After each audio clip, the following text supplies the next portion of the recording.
रामू उसे ठीक से संभाल नहीं पाया और तेज गति से आती ट्रक से भिड़ गया। अगले ही पल उसकी मौत हो गई और उसके पीछे रह गई उसकी पत्नी जानकी और उसके 2 छोटे छोटे बच्चे गुड्डी और गुड्डा। एक तरफ रामू का अंतिम संस्कार किया जा रहा था और दूसरी तरफ उसके बच्चे बिलख बिलख कर रो रहे थे। नहीं, इसलिए नहीं कि उनके पापा मर गए थे, वे तो भूख से बिलख रहे थे। उन्होंने कई दिनों से पेट भरकर खाना भी नहीं खाया था और आज तो मुंह में एक निवाला भी नहीं गया। सो भूख के मारे दोनों रोए जा रहे थे। अगर कोई पत्थर दिल भी इस दृश्य को देखता तो पसीज जाता। सभी पड़ोसियों को यह देखकर दया आ गई। अगल बगल से खाना लाए। बड़े दिनों बाद गुड्डी और गुड्डू ने पेट भर के खाना खाया। बड़े चाव से दोनों खा रहे थे।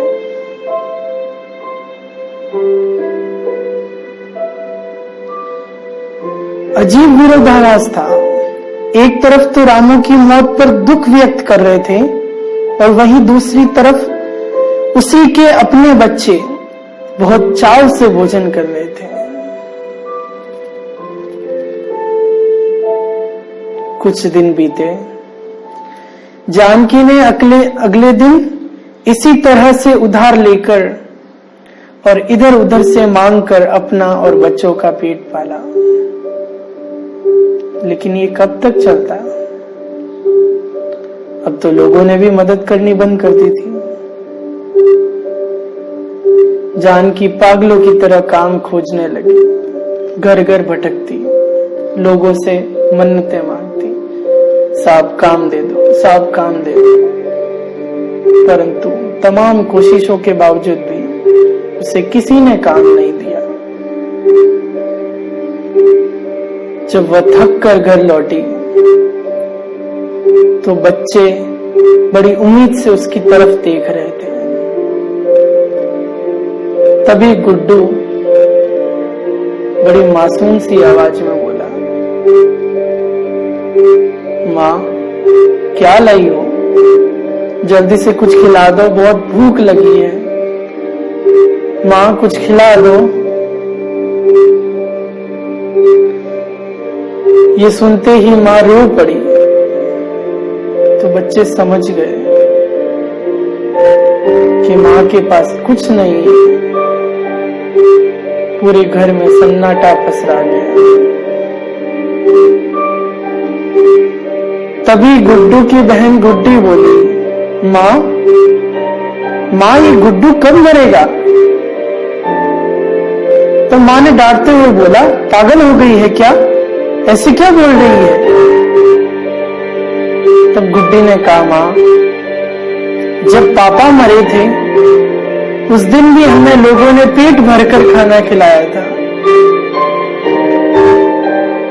अगर गुड्डू मरेगा तो फिर हमें पेट भर के खाना मिलेगा, है ना माँ? अगर गुड्डू मरेगा तो हमें एक बार और पेट भर के खाना मिल जाएगा। यह सुनकर इन दोनों की मां की आंखों में टप टप आंसू टपकने लगे। आंखें फटी की फटी रह गई।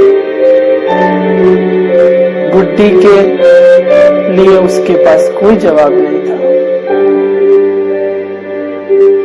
दोस्तों, ये सिर्फ एक कहानी नहीं है,